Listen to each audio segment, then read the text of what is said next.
Our next speakers are Sanjith and Joshua from FRC Team 503 on using vision in FTC.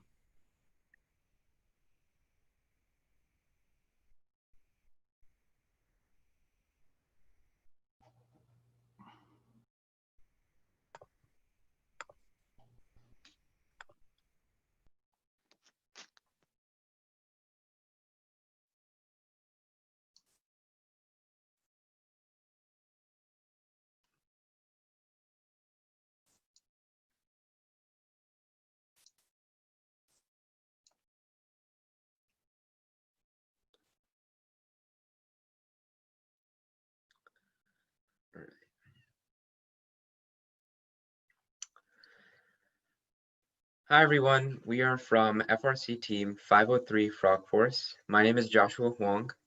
I'm Sanjith. And before we get into the presentation, I'd like to thank Team 971 for hosting the session and for giving us the opportunity to present and host at the 24 Hours of STEM event. Now in this presentation, we're going to be showing you how you can go about using vision in FTC. So now here are the contents for the presentation. We'll first give you a brief introduction as to what vision is and what it means for FTC. Then we'll get into Vuforia, and then after that, OpenCV. For both of these, we'll be showing you some sample code, all the steps that you have to follow to make sure that your vision system and processing is complete. And then we'll show you how you can go about testing each method. We'll also be open to questions at the end, just so you know. So what is vision? So vision, as obviously as a theme, is the ability to see. Now, this might seem plain and simple for humans, but in the context of FTC, that means the robot will have to do all the behind-the-scenes operations that your brain does of actually processing what you see and knowing where you are relative to what you're looking at. So in short, we're going to be using computer vision from a camera, and we're basically going to be using the camera as a sensor for robot localization. So some important disclaimers before we get started. We're going to be using a phone camera in this presentation as an example, but transitioning to a webcam will not be difficult at all. In fact, we'll show you some quick steps at the end that you can use to go about doing that. So now I'm going to hand it off to Sanjith, and he'll talk about Vuforia. Hi everyone, my name is Sanjith, and I'm going to be teaching you guys about how you can get through and use Vuforia in your code. So first of all, let's talk about what Vuforia actually is. So Vuforia is an augmented reality solution by PTC, and PTC is one of FIRST's program sponsors and has been with FIRST for a long time.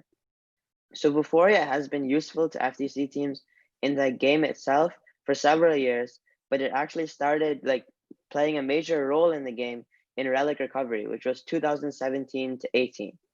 So in that game, you had these 3 VUMarks, and the teams had to scan these, and each of these images pertained to had a certain name. Like this one could be called center, maybe left, and maybe right. You can see there are these small differences in the patterns in the images, on these images. So the Vuforia would be able to detect that, and based on which image was placed right here, was placed on the wall, we had to place a block in a certain position. But since Relic Recovery, VUMarks have been used less in that kind of sense and more in a arguably more useful sense, in that they've been used more for navigational purposes. So the phone camera can just look at the VUMark on the field, like the physical picture, and we can get offsets from it and figure out our phone's location on the field. So using the navigation and finding the location, we can imagine a simple workflow like this. For example, this wouldn't be something you would see in an actual game, but if you're able to do this, then you can do pretty much anything in the game with the localization. So imagine that the robot is placed anywhere in this field, specifically in the yellow circle, and we want to say placed anywhere with any random rotation, and we want it to drive to the center of the field.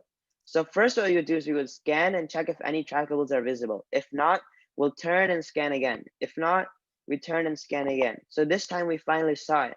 So now we determine the offsets, and then we finally drive to the center of the field. So like I mentioned earlier, this wouldn't exactly be used in a real game, but this shows how you can get your actual before your offsets from there. So let's talk about how we can actually get into using Vuforia. So the first step to using Vuforia is getting a license key. And luckily for FTC teams, we get the license keys for free. So if you go to developer.vuforia.com/license-manager, and if you ever forget this URL, just remember that it's in the sample code, it's in the comments. And what you'll do is you'll go to this website, then you'll create an account and you'll log into it. So I'll just go ahead and log into it. And then I log in. So now what you will want to do is you want to press this. So you'll go to the website and you'll log in. 1 second. So you'll go to the website and you'll log in. So once you've logged in and created an account and logged in, you'll press this button that says Get Development Key. Inside of here, once it loads, you create a name for the license key. I recommend that you put your season name or whatever, as long as you have it, and then check the box and press confirm. I've already created one, but then once you'll see, you'll have this big long string here, and this is what you're gonna use in the actual FTC app. So now what we can do is we can actually run the sample code. So to run the sample code, what you want to do is you'll have a blank FTC project like this. And then in the FTC robot controller module, go to Java, external samples, and then find concept Vuforia Skystone navigation. So I'll double click on this. And now you can see this is the actual sample file. So I'll just go ahead and right click on this, press copy. Then I'll scroll down to the team code module and just right click and paste it into here. I'm just gonna call this Vuforia sample. So now what I can do is I have this inside of my team code module. Now I'll just delete this @disabled from here so it'll actually show up on the robot controller screen. And then you can go ahead and download this onto the phone. So this is what it would look like if I run this. So you can see, I'll pause it. You can see as soon as the phone camera puts this into view, what happens is you're able to see the pointer of, you're able to see where like the center of the image is that Vuforia detects. And also on the driver station, the sample code is outputting your X, Y, and Z offsets from it, including X, Y, and Z rotation offsets from it. So you can see how this would be very useful, and they update in real time as well, and they can work from many different angles. So that's how the sample code works. But what if we want a more robust solution? We don't want to just be running the sample code every single time and kind of just using that. We want to have a way to store it in a variable, and this would be it's basically using the sample code, but it's being able to store it into the variable. So what we're going to do is we're going to go back to the code, and in team code, I'm going to right click and press new Java class, and I'll create a new class called camera. Now inside of here, I'm going to want to do a few things. So first thing I'll do is I'll create a new function, and I'll call it public void initialize.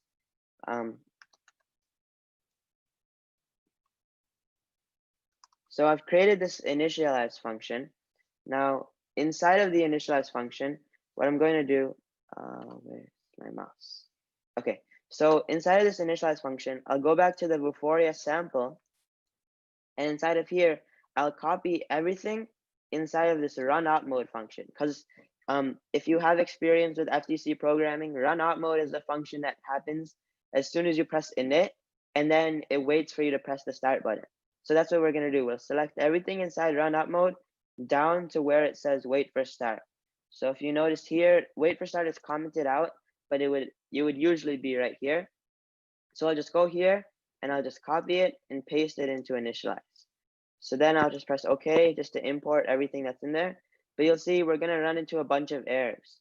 So that's because we didn't copy over the constants or the variables from the top of the class.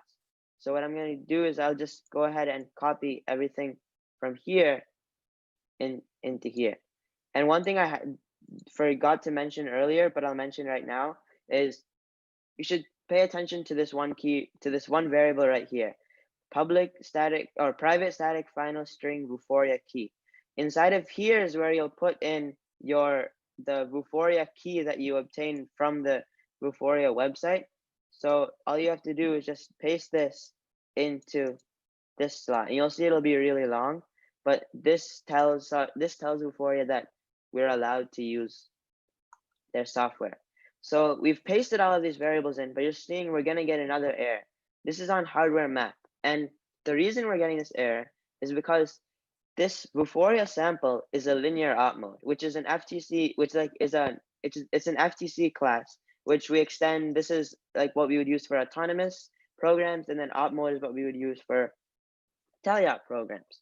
So the thing about linear op modes is that they don't allow you to have, or linear op modes inside of them, they have hardware maps defined. Like they have a hardware map called hardware map. But because this is just a random class, this could be any random Java class, we don't know if we don't get that hardware map provided to us. So what we're going to do is we're going to go off of the assumption that we're going to be using this camera class inside of op modes, like linear op modes or regular op modes. We'll always be using this inside of that. So what we can do is we can say we'll create a constructor for this. So public camera, and then inside of here, we'll make some parameters for here. So we'll make it so that you specify a hardware map, and I'll call it HW map. Then I'll create a hardware map above this called hardware map, making sure that it's the same name as this one down here. And I'll just set it to null for now. Oops. I'll just set it to null for now because we're going to be assigning it in anyways. And then we just say hardware map equals HW map. So that's all we have to do. And now we have access to the hardware map.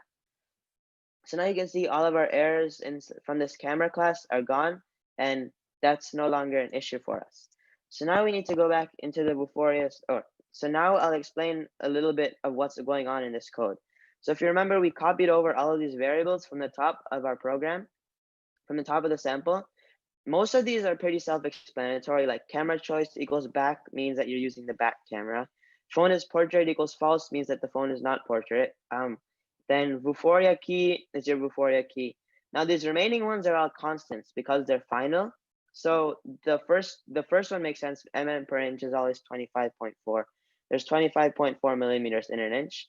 Then the target height is 6 inches. So that's what each of the targets or the Vuforia, the pictures are 6 inches tall times per inch. And then the stone Z, because like the stone is raised up a little bit off, so it's 2 inches up. And the rest of these, and there's more down, these are just positions on the field. And this is what actually gives us, this is how we actually are able to return the positions. So now that we have that, we want to actually be able to get an output from this. Rather than just outputting to telemetry, let's save this in a variable that we can use later. So I'm going to create a new class called robot position. So this robot position class is going to have three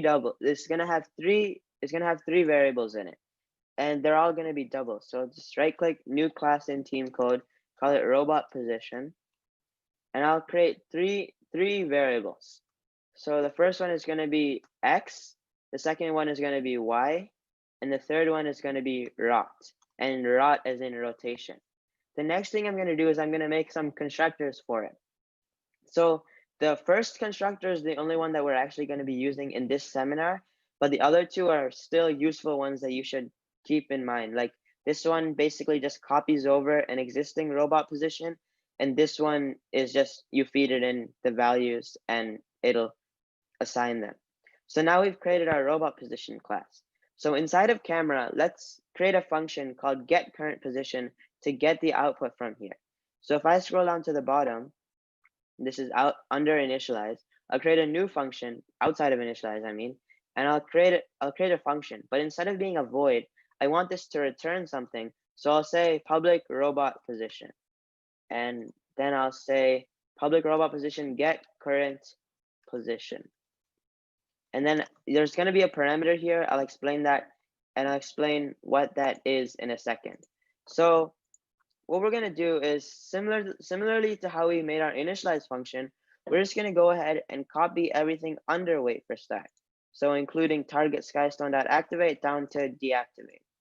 So I'll just copy this and I'll paste it in here. So you have to import everything and you're gonna get a few errors. First of all, there's these telemetry errors. Now telemetry is similar to the hardware map situation in that this is what, like this is comes with the op mode, but we get an instance of telemetry with our op mode, but we don't get it in some just random class. So since telemetry isn't as important to me right now because I'll be outputting to telemetry in the test anyways, I'm just gonna delete these bottom two ones. But these two have important information in them for me, like how you can actually get the values from them. So I'm just gonna comment these ones out instead of deleting them, and I'll just delete this. But you're just gonna see we're gonna have a few more errors. So first of all, we have all trackables in target skystone.activate. So the reason we're getting errors with these has to do with scope. So because in the original Vuforia sample, what we have in our camera class as initialize and the get current position functions used to be in the same function. So when we define the list, when we define all trackables, one second, when we define all trackables up here inside of initialize, it used to be fine because every time we called it was also inside of all trackables, but that's not the case right now. So I'm just gonna go ahead and just define this up at the class level. So I'll just delete this and say all trackables. And then at the class level above initialize, I'm just going to set it to null because we assign it before we use it. And I'll do the same thing with target skystone if I can find it here. No, I need to, it's up here. Okay. So then I'll just take this, I'll just delete it and then say targets skystone, and then just paste this up here equals null. So then that's that. I may have spelled this wrong. Okay. So yeah, so now that's that. But you're noticing we're still having an error. That's on this one line right here, while not is stop requested. And since we could have solved, and this isn't the is stop requested, once again, is another thing that comes with op modes, but you can't just have in a random place. But since this isn't in op mode, and since this is stop requested is a function, right? We could pass in an instance of that, but that's gonna get messy. So instead of this, I'm gonna delete this is stop, not is stop requested, and I'm going to put a Boolean up here called is stop. And then instead of here, I'll say while not is stop. And by doing this, we're saying that whenever we call this function in here in the camera class, we're going to plug in is stop requested for is stop. So that's all good. And now you're seeing we're having one more error because we're not actually returning anything in this function. So what I'm going to go ahead and do is we actually have to write this function and make it return something. So first thing I'll do is I'll create a blank robot position at the top. So this is just going to be the robot position we'll fill in with the values. And the next thing we want to do is you'll notice that this says while not is stop requested or while not is stop. And that means that this is going to keep going until the stop button is pressed, which you can think of as going on forever while the program is running. But we don't want it to go on forever. We want it to go on for just about 1 second. So what I'm gonna do is I'll scroll up to the top at the class level, and I'll just create, it doesn't need to be up here. I mean, it could be in the get current position, but this is just how I like to do it. I'm gonna create a new elapsed time, and I'm gonna call it timer, and I'll just set it to a new elapsed time. And then enter. So now, because we define this up here, this elapsed time is going to get started and it's going to start running as soon as we create this, as soon as we assign the constructor, or as soon as we create the camera variable inside of our op mode. So our timing is going to be off. So in order to fix that, what we're going to do is we're just going to go ahead and say timer.reset at the beginning of this. And now what we can say is, along with while not is stop, we're gonna also say while the timer.time is less than or equal to 1. And this is saying while the timer.time, because this is in what this is in seconds. So while the seconds is less than 1 and stop has not been requested, then just keep repeating this. Then finally, we get to actually assign the values of our variables.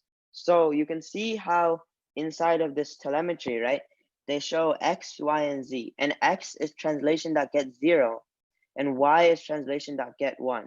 So we can use that to assign robot position.x to get 0, obviously divided by mm per inch. So in this case, I'm dividing by mm per inch because I want my output to be in inches. But if you want your output to be in millimeters, just remove this. If you want it to be in centimeters, just divide by 10, I think. Yeah. Okay. Then finally, then the last part will just be we need to get the rotation output, which is the same thing as what's in here, but it's using the rotations. It's the same orientation class that you use, or it's basically the same orientation class that you use with the gyro, the IMU, so the first angle, third angle. So if you're familiar with that, you should have that. Then finally, at the end, after deactivating target skystone, we're just gonna return robot position. So we'll just return robot position at the end, and that's that. So now that seems all good. So now what we need to do is we need to actually test this. So I'm gonna go ahead and yes, so now we need to actually test this. So I'm gonna create a new class, and I'm gonna call this Vuforia test. So right click new Java class, Vuforia test. Oops, Vuforia test. So inside of here, I'm gonna make this in op mode. So I'll say extends linear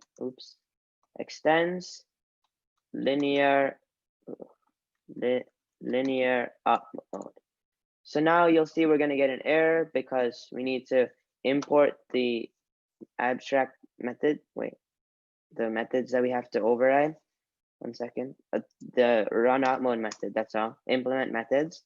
Then okay. And now we've got the run out mode in here. So just, I mean, if you didn't notice what I did, it was option or alt enter. If you have like a Mac, it's option. If you have a Windows, it's alt. Okay. So then the next thing, we're going to create a blank camera at the top. So we have to assign it to null at first and not create it yet because we don't have access to the hardware map until run out mode has started. Then the next thing we're going to do is we're going to create a blank robot position, and it's not technically blank. It's just going to be an empty robot position now. And then we'll say camera equals new camera, and we'll use the constructor we made to pass in hardware map. Then we call camera.initialize. So now, if you remember, we have to actually wait for the start button to be pressed. This means that everything above this is going to be run when you press the initialize button on the phone, and everything below it is going to be run when you press the start button on the phone. So this just waits until the start button is pressed. Then I'm gonna you can add telemetry telling that you're scanning. Then what I'm gonna do is I'm going to actually assign the value of the robot position using the get current position function that we made. And I'll pass in is stop requested in there. And then finally, I'll just output some telemetry.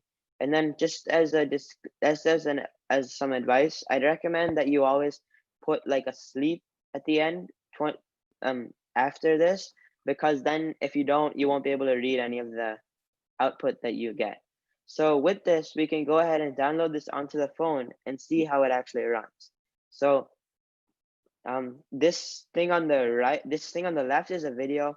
The thing on the right is a screenshot. So they don't seem to be in sync, but you'll see what I mean when I show you. So you can see it starts scanning, and then it shows up. And you saw that the thing that was there before, the pointers, the arrows, the axes, these used to be there for the whole program in the sample up mode. Now it's only there for 1 second because that's what we did for our up mode.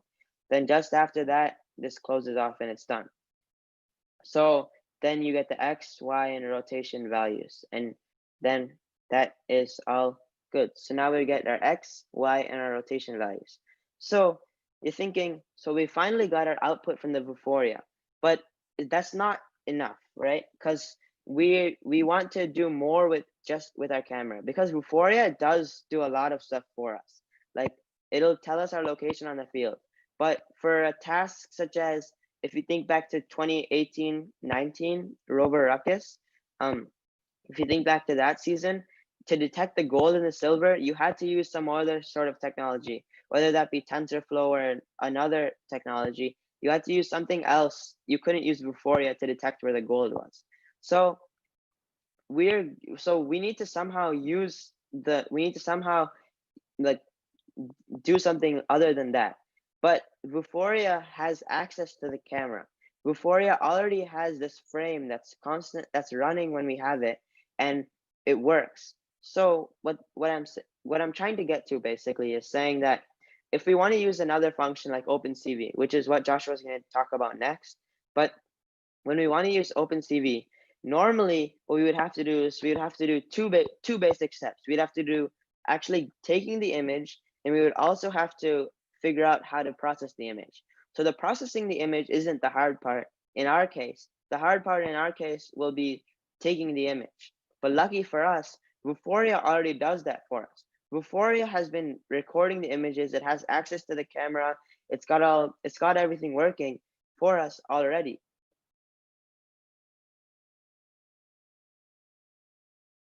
OpenCV next, we're still going to be using Vuforia, if that makes any sense. So the way we're going to be doing this is we're going to use a function called getBitmap. So I'll just explain this.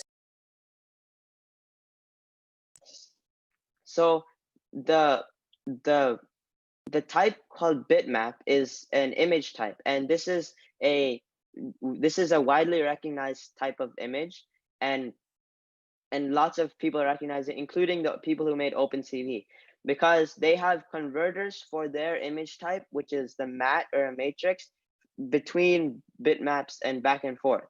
So what that means is that if we're able to somehow get the Vuforia frame into a bitmap format, then basically OpenCV can do the rest for us, and we don't have to ever worry about what's actually taking the picture. So and we are lucky in that sense, because Vuforia does do that for us. So what I'll show you in a second is how we can use the function called getBitmap, which we're about to make, and to actually use this. So I'm gonna go back to here, and so bitmap is a type that is like this. If you click on it, right, this is part of Android graphics. So this already is part of your project. You don't even need OpenCV for this yet. So I'm going to create a private bitmap called getBitmap. And the first thing I'm going to do is I'm going to adjust our Vuforia variables. So we're going to first of all set the frame format to RGB 565. So this is just the RGB 565 format for the image, and we'll set it to true. Then we set the frame queue capacity to 4. We create a blank image, and we also create a blank frame. Then what we're going to do is we're creating a new timer, similarly to what we did with our get current position function. Now we're going to say the maximum time our thing can take is 2 seconds, because we'll have some opportunities for it to break out of there in the middle. But the first thing we're going to do is we're going to give it 2 seconds.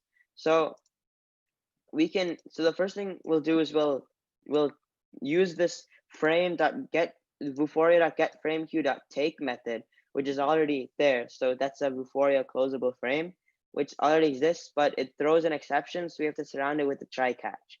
And right now we're just printing the stack trace, but in other cases it might be better to do proper error handling. Then I'll just get the number of images so that we can loop through them, and then I just check if the current image that we're at is the RGB 565 format. We set the RGB to it, and then we break out of this for loop, but we're still in the while loop. Then we check if the RGB is still not blank, because remember up here we made it blank or made it null. If it's still null, then keep repeating. If not, then break out of this while loop. And now finally, we create a new bitmap, and what we do is we just set it to the width of this image and to the height of this image, and set the RGB 565 format, so the same format. Then finally, we just copy over the pixels from the RGB image and put it into this bitmap. So what this does is this allows us to take the image that's already being run on the Vuforia frame, and we're now able to store it in a variable, which means that now we can do whatever we want with this image, whatever processing we want, whether that be OpenCV or anything else. Storing it to the phone is another thing you can do. And like it's proof that this is from Vuforia is that if you ever store this to the phone, it'll include the Vuforia watermark. So it's like it's just proof that it's coming exactly from Vuforia. So with that, we have gotten our Vuforia system set up so that we can use it with external processing sources by saving the image. So with that, I'm going to pass this on to Joshua, who's going to talk to you about how you can use OpenCV with the FTC project. And 1 second. And Great. Now, in this part of the presentation, we're going to be showing you how you can use OpenCV with the example of finding the correct skystone at the beginning of the match in autonomous period for last year's skystone challenge.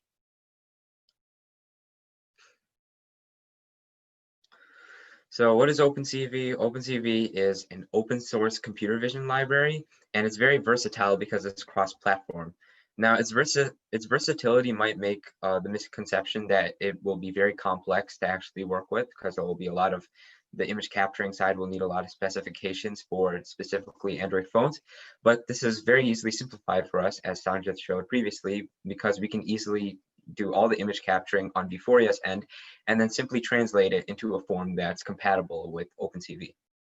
So now, to actually install OpenCV, we'll actually be using parts of a library called Easy OpenCV. Now, this is a library that was built exclusively for FTC, like for the purpose of FTC. So, but it's still based off of OpenCV. So we'll not be using its actual, its bells and whistles, but just like the OpenCV part that comes with it. So to actually install the library, you have to go to the build.gradle file in your team code module. So you'll first have to locate that. And once you're there, you have to insert this one line in the dependencies body.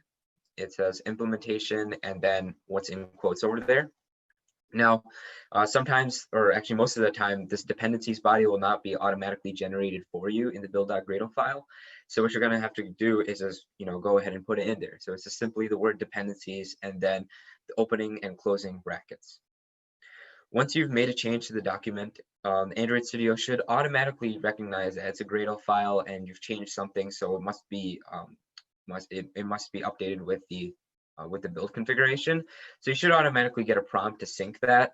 But if you don't, you can still manually do it by going to the top right and hitting the icon that has like a little elephant, and you'll see the tooltip text that says sync project with the Gradle files. So now we'll give you a quick demonstration of what this looks like in Android Studio. So we're going to go open up Android Studio here. We'll go and locate the build.gradle file and then paste the designated text. So yep, as you can see over there under Gradle scripts, that's the build.gradle file. We do not have a dependencies body yet, but we'll go ahead and create it. As you can see, now that we've just started making changes to it, you already see that blue banner at the top saying sync now. So we're going to finish our changes by like typing the last line in that implements the actual Easy OpenCV library. And then we can go ahead and click sync now, or the elephant in the top right corner. You can click the elephant basically to do it manually in case it doesn't prompt you for whatever reason.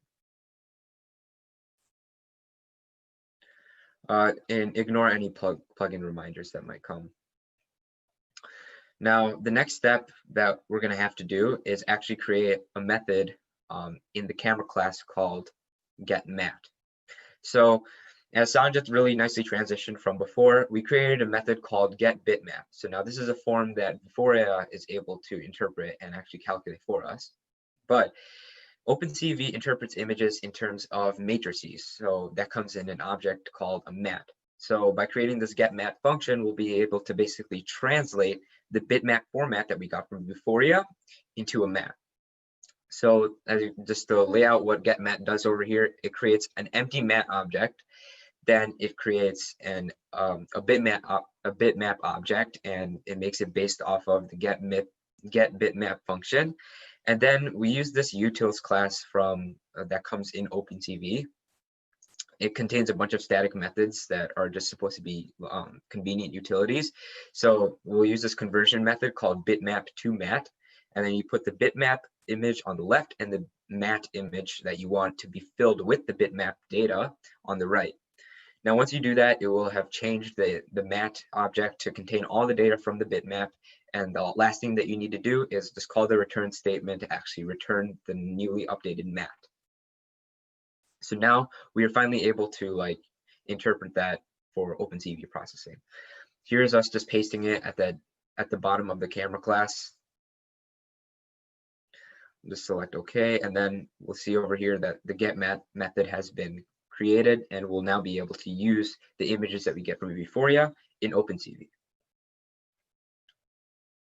So now the next important thing to talk about is camera placement. So this will control how efficient and accurate your vision processing will actually be. So when you align your, the first example we'll look at, when you align your phone landscape position, we're able to capture the last 3 stones. These are the 3 stones that we're actually going to be working with. We can split them up into thirds, and now we'll have 3 stones that we'll have to put into our algorithm. So it will make our algorithm a little bit less efficient, but also we're getting a lot of background image because of it. All the white space that you see in the phone's frame, that will cause a lot of interference with our readings, and it will also reduce the efficiency. So it's not ideal. The second option is to hold the phone portrait, or to mount the phone portrait, but this will make it a lot more efficient because now we only have to process 2 stones, so we just have to split the image up into 2 halves. But now, as you can see, we're getting even more background, and that'll be even more of a problem to work with. So now the ideal method here is if we shrink the height boundaries of the image down just to distinguish between the 2 stones. So now we have 0 background image, and we're still able to split the image up into 2 parts to compare just 2 stones. So yes, this is the ideal camera positioning, and it's what we're going to be using for this example.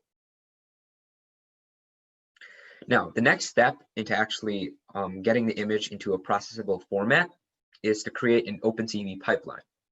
We're going to be doing this using a software called Grip, which makes it quite easy for you because it provides a GUI and a bunch of options for you to actually generate code based off of. So to download the latest release of that, you can go to this link that we provide in the slides for you, or you could probably search it up. It's a WPI robotics product or repository. And once you go to that, you just have to go to the releases tab. The link will take you directly there. And then once you're on the releases section, just select whichever download is compatible for your operating system. Go through the installation process, and then once you launch Grip, you'll be welcome to a GUI like this. So I'll just tell you briefly what that GUI really means. Or actually, before that, I'll show you what the releases page looks like on GitHub.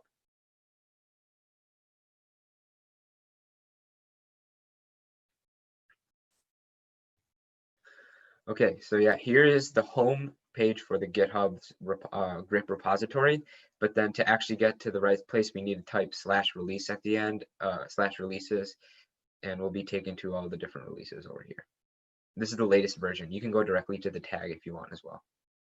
Okay, so moving on from that, to give you like a basic overview of what the GUI is like, on the right side, we have Operation Palette. So this is just a menu of all the different filters that you can apply to construct your pipeline. And I'll get into the reason of why we're using filters. It just makes our processing a lot more efficient. The operation layout at the bottom is where you'll organize all the operations and pretty much format them in whatever possible way you want them. It's also the place where you will enter the specific parameters for each filter or operation.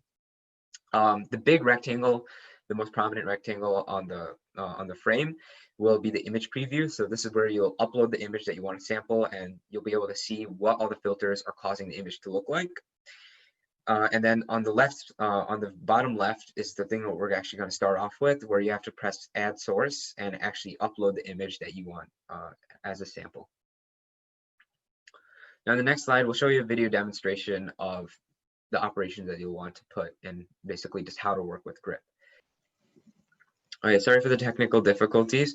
So over here, the first thing we're doing is we're adding an image, uploading our sample image. Then we have to click the eye icon so that it's actually visible. Now, the first operation we want to add is the blur effect. The reason this is important is it reduces the amount of pixels on the image and hence makes it more efficient to actually process. So we have to drag our sample image into the input of the blur. Then after that, we have to specify it to be a Gaussian blur. Once again, you have to click the eye icon to make sure it's visible.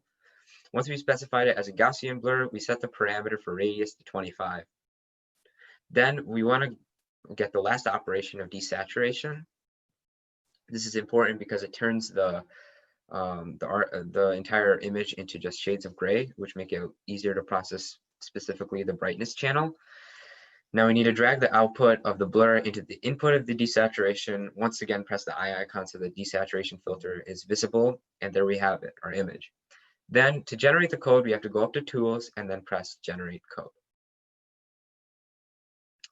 So now once you've pressed Generate Code, it'll open this pop-up over here. Make sure to first select the language to be Java. You can leave the checkbox unchecked. Then the pipeline class name will default to grep pipeline. So we'll refer to that later as by that name. The save location, it doesn't matter actually where you set this to, just so that you can easily find it. So just note what it is so that you can find that file later, because we'll be copying stuff over from it. And then the package name, you can leave it blank and then press OK. Now, once you've generated the code, you're going to have to locate it and then open it in any sort of text editor. Once you've done that, in Android Studio, you want to create a new class called image processing. And then in the grep pipeline.java, the generated code, you want to copy everything from the enumerator blur type downwards. So you'll be copying the enum that contains all the different types of blurs. You'll be copying the blur method, which will actually apply the blur filter, and then the desaturate method. So all three of those will be getting copied over, and we'll show you how that's done. Oh, and I don't know if I specified it earlier, the stuff that you're copying over will be pasted into the new class that you created called image processing. So here we open it in a separate text editor. It really doesn't matter which one. This one's Sublime. We'll copy all the way from that enum downwards. As you can see, we've highlighted all of that. We'll do Control or Command C, and then once we create a new class, Java class, image processing, click OK. In the curly brackets, just press paste, and everything will be printed, will be pasted for you. You will get a bunch of errors saying that, this type cannot be resolved, but all you have to do is click Alt-Enter or right-click on the error and press Import Class. These are just simple import errors, but your library has been successfully imported, so it should be able to automatically detect these for you.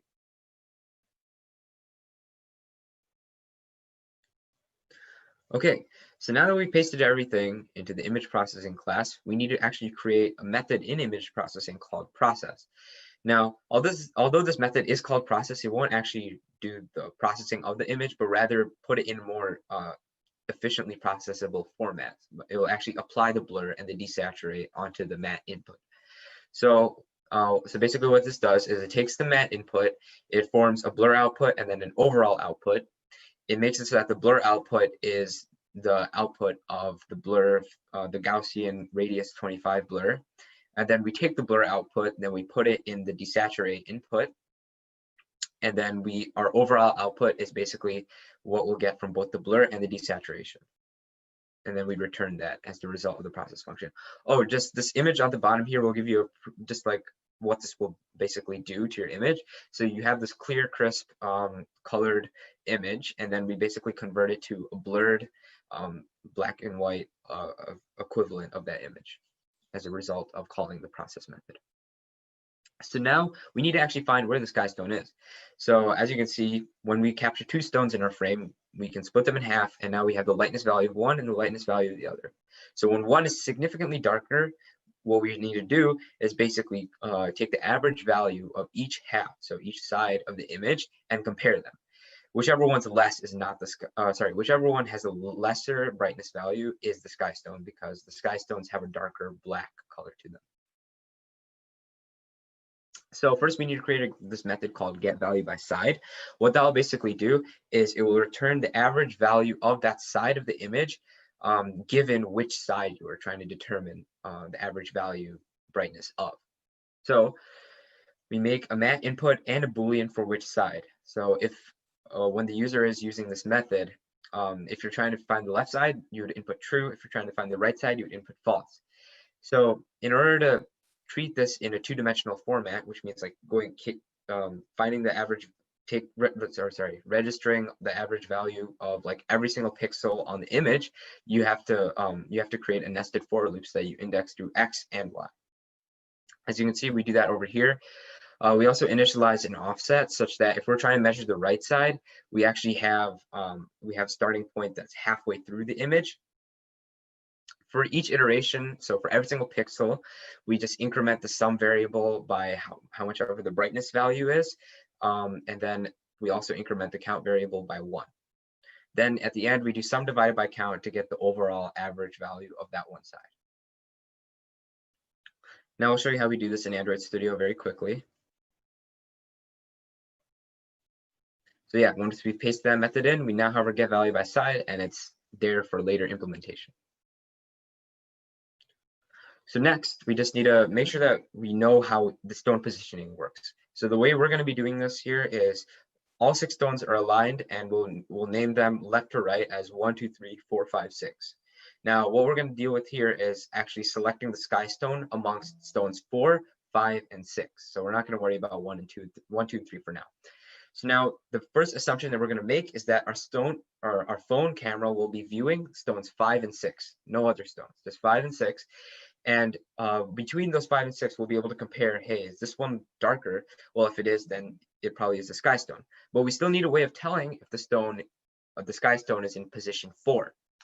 So to do that, we need to compare stone 5 and 6 and see if the average lightness values are close enough. So to do that, we need to use a color tolerance. As you can see, if they're close enough, it'll look like this image on the right where they're both gray. The reason we need a tolerance though is because they'll never perfectly be equal to each other because of environmental lighting. Okay, so over here, the first thing we do, create a private integer called color tolerance. Then in the process, we create a new method called stone position, where we call the process function, which will just put our image and apply the blur and desaturation to them.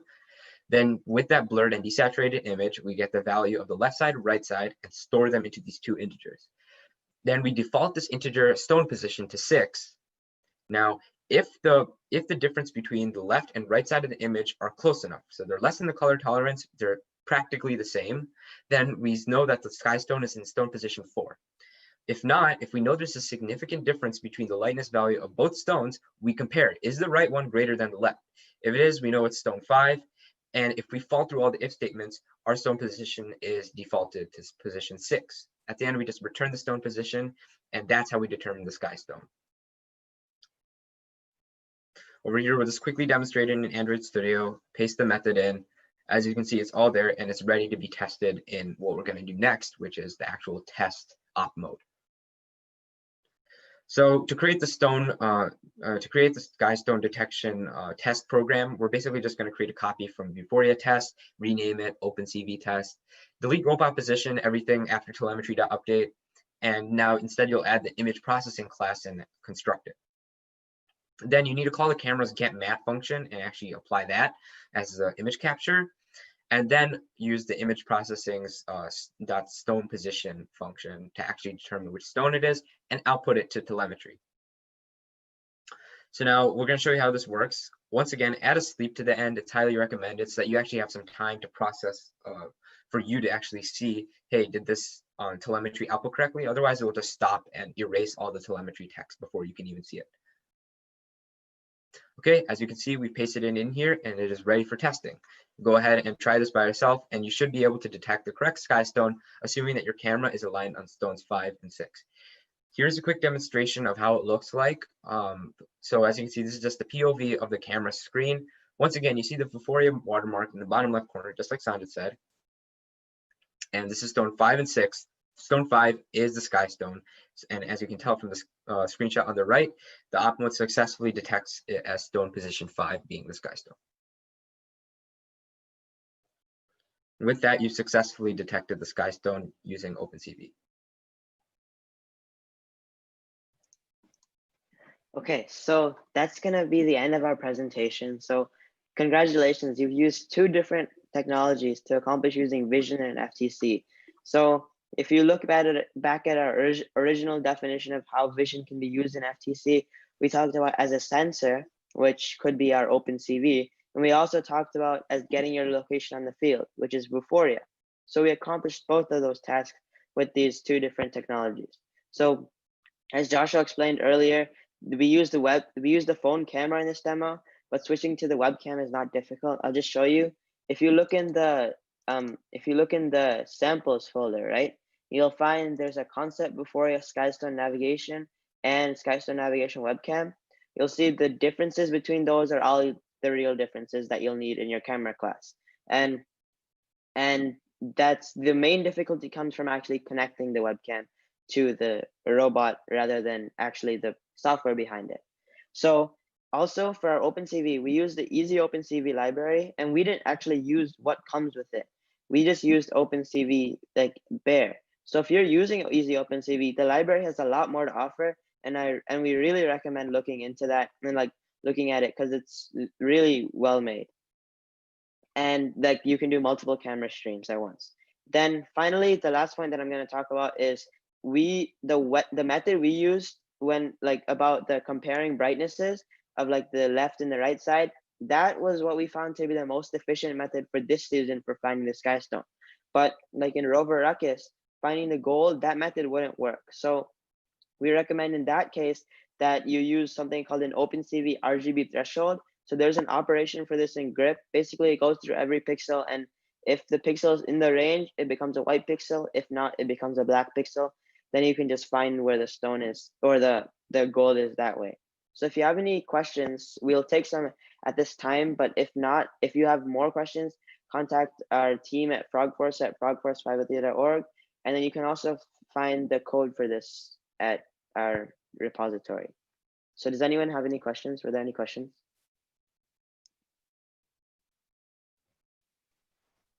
So it seems like we currently don't have any questions in the online chat, and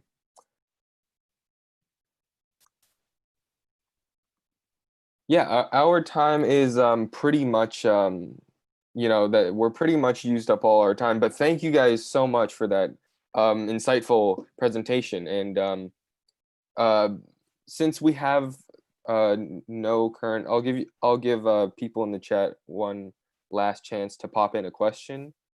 But if not, thank you guys so much for your time, and it was really cool what you guys did, and were able to present to us. Yeah, thank you for having us. Like we're very grateful for the experience.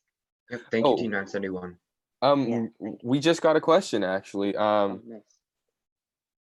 What does OpenCV stand for? Might not be a technical question, but yeah, it stands for Open Computer Vision. Well, there you have it.